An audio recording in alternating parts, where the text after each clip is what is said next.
20h, bienvenue à tous. Merci de nous suivre ce 17 avril sur RTI 1. Premier sommet régional de l'initiative de financement en faveur des femmes entrepreneurs à Abidjan. Le vice-président ivoirien a ouvert les travaux. Environ 310 milliards de francs CFA seront décaissés par les États-Unis pour appuyer la politique nationale d'éradication des disparités et inégalités du genre dans le système éducatif ivoirien. Une autre enveloppe de 1 milliard de francs CFA du gouvernement américain vient en soutien au financement des activités génératrices de revenus en faveur des femmes du secteur du cacao pour les rendre plus autonomes et les sortir de la pauvreté. La conseillère spéciale du président américain a rencontré ces femmes à Adzopé. Les travaux du 4e pont d'Abidjan avancent bien selon le calendrier établi par le gouvernement ivoirien. Le ministre de l'Équipement et de l'Entretien routier rassure les populations, notamment celles installées sur les emprises du pont, que toutes les dispositions ont été prises pour les indemniser. Et puis le président français Emmanuel Macron a annoncé vouloir rebâtir la cathédrale Notre-Dame de Paris en 5 ans. Un défi important vu les dégâts considérables. Les 2 tiers de la toiture ont été détruits par les flammes. La flèche de l'édifice n'existe plus et une partie de la voûte s'est effondrée. Merci à tous de nous suivre. Bonsoir et bienvenue. On s'intéresse tout de suite au premier sommet de l'entrepreneuriat féminin ce mercredi à Abidjan. Une initiative visant à favoriser l'accès des femmes d'Afrique au financement. Au nom du président Alassane Ouattara, le vice-président a présidé l'ouverture des travaux. Chiram Kofi Aboula. Soutenir les femmes dans leurs activités entrepreneuriales, c'est le sens du sommet sur l'entrepreneuriat féminin en Afrique. Rencontre accueillie ce mercredi sur les bords de la lagune Ébrié. Président l'ouverture des travaux au nom du chef de l'État, son Excellence M. Alassane Ouattara. Le vice-président Daniel Kablan-Duncan se félicite de l'honneur fait à la Côte d'Ivoire, choisi pour abriter cette première rencontre au sommet sur la promotion et l'autonomisation de la gente féminine. Le choix de la Côte d'Ivoire pour abriter ce sommet est l'expression de la confiance placée à notre pays par les partenaires au développement et la reconnaissance de l'intérêt que les plus hautes autorités ivoiriennes portent aux importantes questions de la promotion et l'autonomisation de la femme.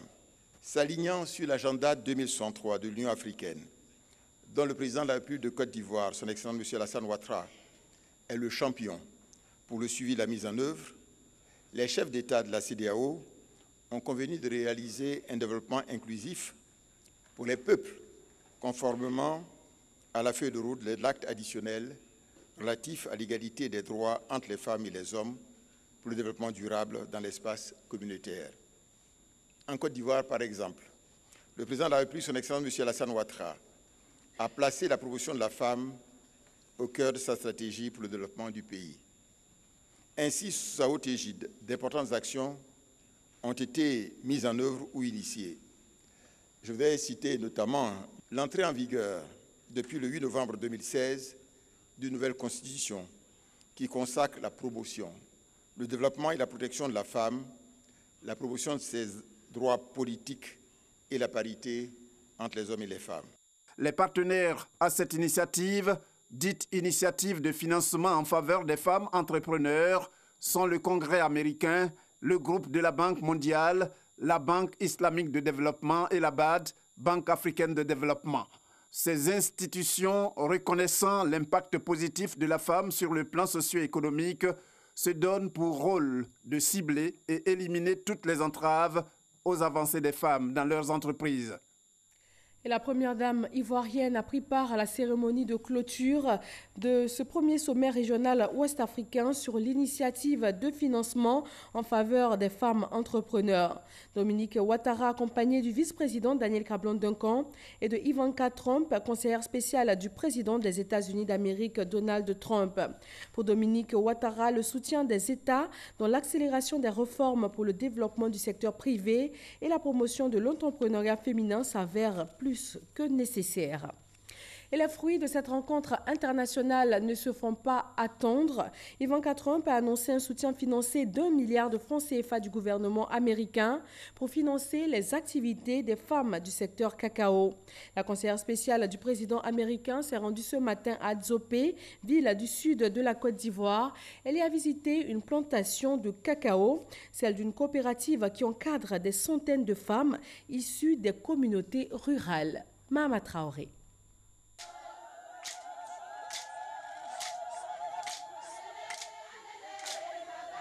À son arrivée dans cette plantation de cacao, Ivanka Trump est accueillie par des chants traditionnels.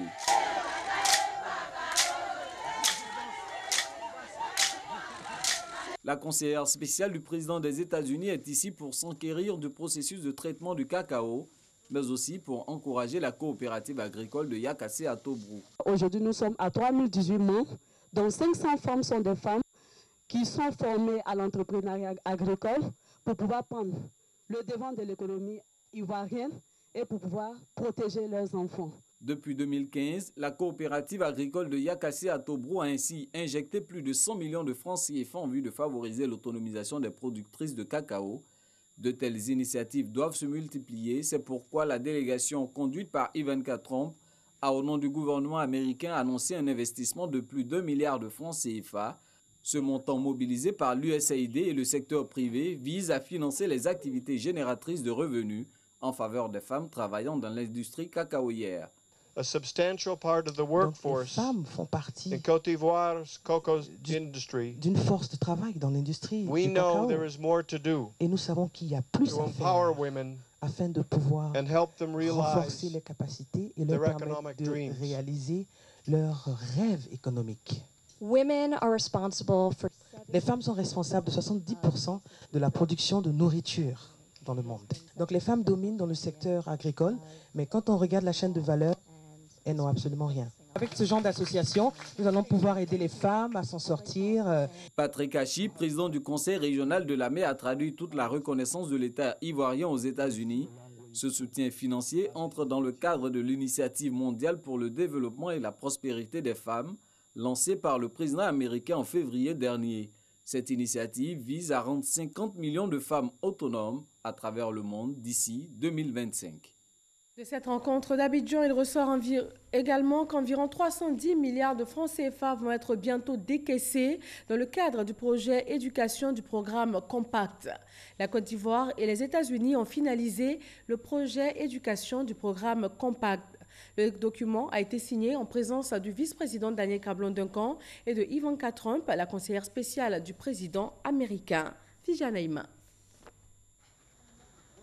Arrivé ce mardi 16 avril à Abidjan pour apporter son soutien au premier sommet régional de l'initiative de financement en faveur des femmes entrepreneurs en Afrique de l'Ouest, organisé ce mercredi 16 avril dans la capitale ivoirienne, à l'initiative conjointe du groupe de la Banque mondiale, la Banque africaine de développement et la Banque islamique de développement, Ivanka Trump, la fille et conseillère spéciale du président américain, a été reçue au palais présidentiel par le vice-président de la République, Daniel Cablon-Duncan. Les deux autorités se sont entretenues sur diverses thématiques, dont la question du genre, qui est au cœur de ce premier sommet régional sur le financement des femmes entrepreneurs organisé à Abidjan. L'entretien a été suivi d'un autre acte fort, la signature sous le regard des deux autorités de l'arrêté portant organisation de la direction de l'égalité et de l'équité du genre au sein du ministère de l'Éducation nationale, de l'enseignement technique et la formation professionnelle. Signature conclue par la ministre Kandia Camara et la vice-présidente du MCC, Karen Session. Cette signature va permettre le décaissement des fonds relatifs au projet éducation du programme Compact du MCC, destiné à la réduction des disparités de sexe dans le système éducatif. Plus précisément, ces fonds serviront à la création de plus de 80 collèges de proximité sur l'étendue du territoire national, dont plusieurs collèges avec internat pour filles. Au nom du gouvernement, la ministre de l'Éducation nationale, Kandia Camara, a vivement remercié le gouvernement américain pour ce geste important. Recevoir Mme Ivanka Trump conseillère du président des États-Unis d'Amérique, en compagnie de cette délégation composée d'éminentes personnalités, est pour nous un très grand privilège. Tout en leur souhaitant la cordiale bienvenue en terre ivoirienne, je voudrais me féliciter de la qualité des relations qui unissent la Côte d'Ivoire et les États-Unis d'Amérique, relations fructueuses à tout point de vue. Excellence, Monsieur le vice-président de la République de Côte d'Ivoire, je voudrais, sous votre auguste autorité, rendre un vibrant hommage aux États-Unis et exprimer mes sentiments de gratitude pour l'important don de 525 millions de dollars américains fait à la Côte d'Ivoire. Avec la signature de cet arrêté, nous allons vers l'atteinte de l'objectif visé par le Compact, à savoir doter le ministère de l'Éducation nationale, de l'enseignement technique et de la formation professionnelle de capacités à même de réduire les inégalités basées sur le genre dans notre système éducatif. Il s'agit de relever le défi de l'épanouissement de chaque enfant, plus encore de la petite et de la jeune fille. La Côte d'Ivoire a intégré la question du genre dans sa gouvernance globale. Elle en a fait un levier central de la promotion inclusive des citoyens. Excellence, Monsieur le vice-président de la République, comment ne pas exprimer alors notre gratitude à vous-même et au président de la République, son Excellence M. Alassane Ouattara, pour les choix opérés dans ce sens par notre pays depuis 2011. Pour rappel, le don du MCC, le Millennium Challenge Corporation, à la Côte d'Ivoire est d'un montant de 525 millions de dollars US, soit plus de 262 milliards de francs CFA. Une part importante de ce montant sera donc affectée à l'éducation nationale. La directrice générale de la Banque mondiale, Kristalina Georgieva, est également à Abidjan dans le cadre de ce sommet de l'entrepreneuriat féminin. Elle s'est rendue aujourd'hui mercredi à l'université Félix Houphouët-Boigny de Cocody et aussi à Bangerville où elle a visité l'hôpital général. Le point de sa visite avec Alexis Ouedraogo. L'hôpital général de Bangerville fait partie depuis 2016 des 402 établissements de premier contact qui expérimentent l'approche du financement basé sur la performance. Chaque service de l'hôpital compte un point focal de mise en œuvre du financement basé sur la performance. Et ce point focal est chargé du suivi de toutes les recommandations qui sont faites à l'endroit de l'hôpital pour l'amélioration de ses prestations.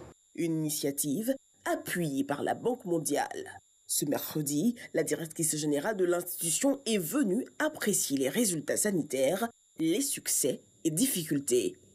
Merci de vous engager fondamentalement auprès de la Côte d'Ivoire pour que la Côte d'Ivoire permette à chaque population d'avoir droit à la vie, ce droit qui est la chose la plus importante. Avec une réduction de la mortalité maternelle de plus de 83%, Kristalina Georgieva se dit satisfaite des résultats obtenus et confirme de nouveaux appuis de la banque. Nous sommes très impressionnés par le niveau de performance. Dans cet hôpital, la performance a été multipliée par 2, pratiquement comparée au niveau de l'année dernière. Nous avons la conviction à la Banque mondiale que l'autonomisation des femmes est non seulement bon pour les femmes, mais c'est également une chose intelligente à faire en faveur des femmes, bien sûr, mais de la communauté et du pays. Cap sur le pôle d'excellence de l'université Félix Houphouët-Boigny d'Abidjan. Kristalina découvre les locaux, mais surtout le réseau des femmes productrices et agricultrices. C'est un centre qui a pour vocation de nous soutenir dans le processus de recherche-développement. Le centre va soutenir la transformation, la conservation, mais aussi tous les efforts que les femmes font. Je voudrais donc remercier la Banque mondiale et dire que nous sommes très heureux de la qualité de la coopération que nous entretenons avec la Banque. Oui, finance. Le montant pour ce centre d'excellence est à 165 millions de dollars américains. On envisage faire plus. Rappelons que la directrice de l'institution est à Abidjan dans le cadre du sommet régional à l'initiative de financement en faveur des femmes entrepreneurs. Elle y prend part aux côtés de Ivanka Trump, conseillère spéciale du président américain. Et ce premier sommet régional ouest-africain à l'initiative de financement en faveur des femmes entrepreneurs a pris fin aujourd'hui, mercredi. Sur le plan de la gouvernance, le deuxième plan d'action nationale 2018-2020 est lancé. C'est une initiative mondiale qui prône les bonnes pratiques en matière de gouvernance. Le reportage de Cheikh Koné nous en apprend davantage. Le premier plan d'action de l'initiative Partenariat pour un gouvernement ouvert, élaboré par la Côte d'Ivoire sur la période 2016-2018, a enregistré un taux de réalisation de 93%, avec 5 engagements clés, à savoir la gestion plus efficace des ressources publiques, l'amélioration des services publics et le renforcement de la responsabilité des entreprises. L'élaboration du deuxième rapport biannuel 2018-2020 dénote d'une volonté du gouvernement de faire de la promotion de la transparence son cheval de bataille. Le plan d'action, c'est un ensemble d'engagements pris de façon consensuelle par la société civile, le secteur privé et l'État. Donc l'enjeu est de tout faire pour respecter l'exécution de ces engagements qui ont été pris et qui répondent à des préoccupations de la société civile. 10 engagements constituent le plan d'action national 2018-2020 de l'initiative OGP en Côte d'Ivoire. Au nombre de ces engagements, l'élaboration et la publication d'un budget citoyen, l'adoption d'une loi sur la protection des dénonciateurs des actes de corruption, la libéralisation de l'espace audiovisuel et la lutte contre la corruption. Ce deuxième plan est placé sous le signe de la maturité inspirée de notre expérience récente et de l'expérience d'autres pays membres. C'est donc à cela que répond la présente activité qui n'a d'autre objectif que de partager le fruit du travail de co-création à l'ensemble des acteurs et partenaires et engager par la même occasion les porteurs des engagements à la réalisation des actions envisagées. Après sa phase d'élaboration, ce plan d'action national sera présenté au 6e sommet mondial de l'OGP à Ottawa, au Canada, du 29 au 31 mai 2019. Aujourd'hui, l'OGP compte environ 80 pays et gouvernements locaux, dont 15 pays africains. Et on parle infrastructure avec les travaux de construction du 4e pont d'Abidjan qui avancent conformément au calendrier établi par le gouvernement ivoirien. Le ministre de l'Équipement et de l'Entretien routier s'est rendu sur le chantier en cours et il rassure quant à l'indemnisation des populations précédemment installées sur les emprises du pont. Francis Wafo. Le ministre de l'Équipement et de l'Entretien routier à nouveau sur le site de construction du 4e pont à Lokodjo dans la commune d'Atekoubé, 4 mois après sa première visite. Le matériel technique devant servir à la construction des fondations est disponible et la plateforme de travail de l'opérateur a été installée. Les travaux avancent bien sur ce ponton métallique qu'ils sont en train de faire pour réaliser l'ouvrage. Ils ont déjà fait plus de la moitié. S'ils travaillent avec ce même poste, comme ils continuent, il leur faut 3 mois pour traverser toute la lagune, mais on leur a demandé de mettre une seconde équipe pour commencer du côté Boribana pour venir vers Yopougon. Toutes ces dispositions sont en train d'être prises de sorte que assez rapidement, les cadences puissent être respectées. Il y a le poste de travail pour la mise en œuvre des premiers pieux qui ont été donc réalisés. Pour nous, tout avance bien, mais c'est du côté État.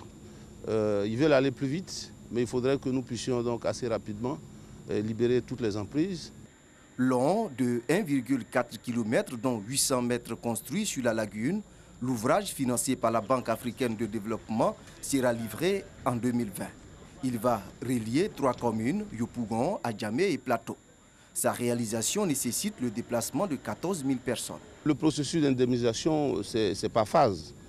Toute la zone de Boribana, tous ceux qui sont impactés ont été indemnisés. Il reste du côté de Yopougon. Vous savez, pour indemniser les gens, il y a beaucoup de papiers à signer.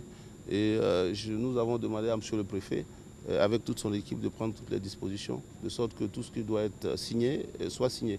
Mais je voudrais rassurer, quand le Premier ministre est venu ici, le budget pour indemniser les populations existe. Donc les ressources sont disponibles, mais ce sont simplement toute la phase administrative qui est en train d'être mise en œuvre.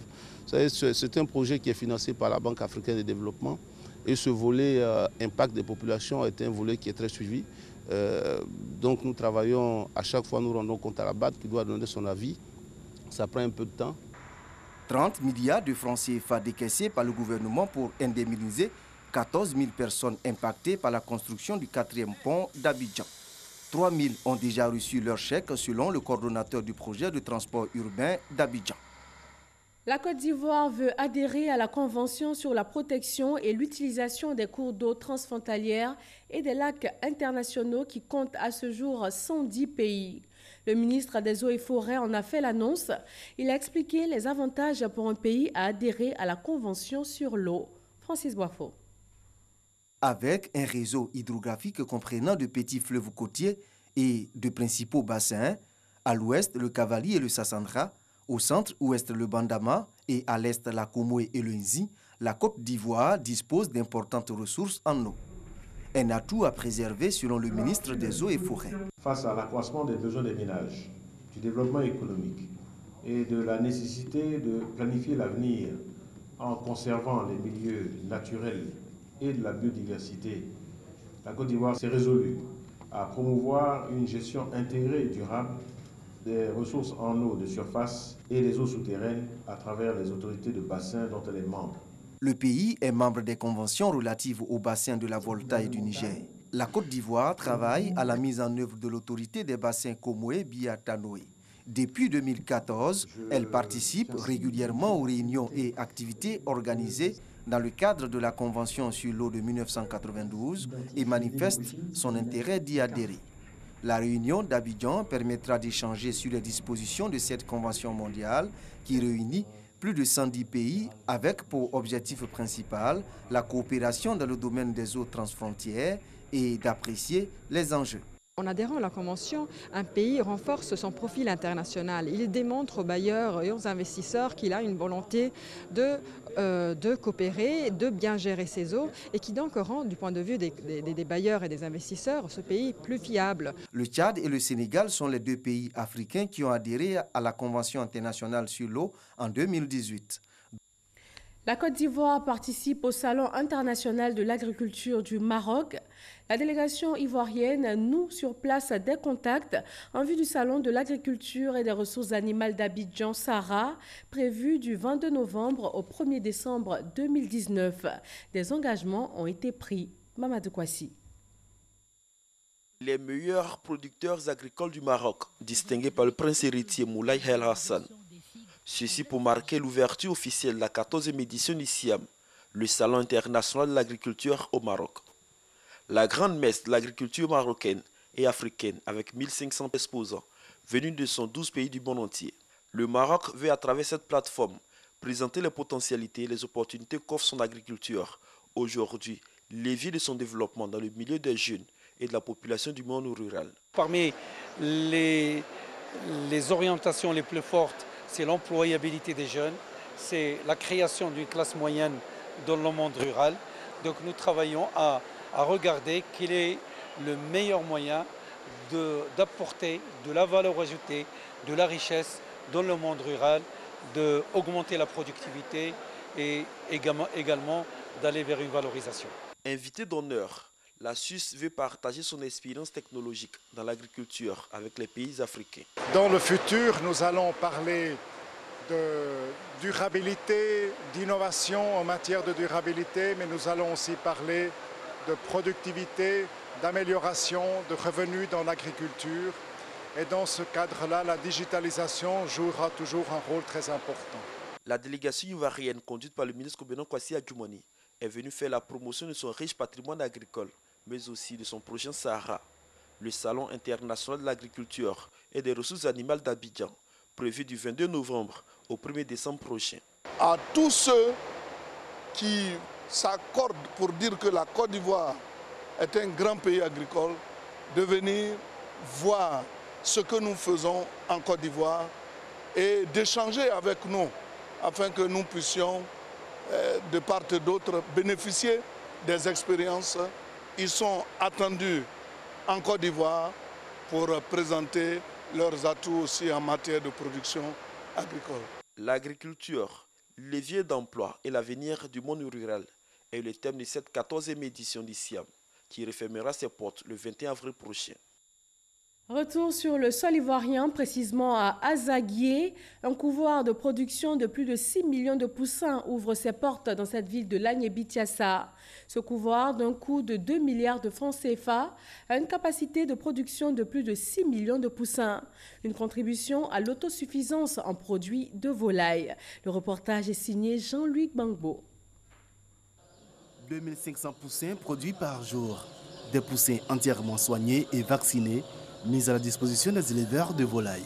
C'est le défi qu'a décidé de relever ce couloir qui vient d'ouvrir ses portes à Azaguié-Awa, à une quarantaine de kilomètres d'Abidjan, fruit de la coopération ivoiro-néerlandaise. Ce sont les technologies néerlandaises et l'entrepreneuriat local en Côte d'Ivoire qui a fait une combinaison merveilleuse pour une nouvelle entreprise qui va ajouter à la souveraineté alimentaire en Côte d'Ivoire.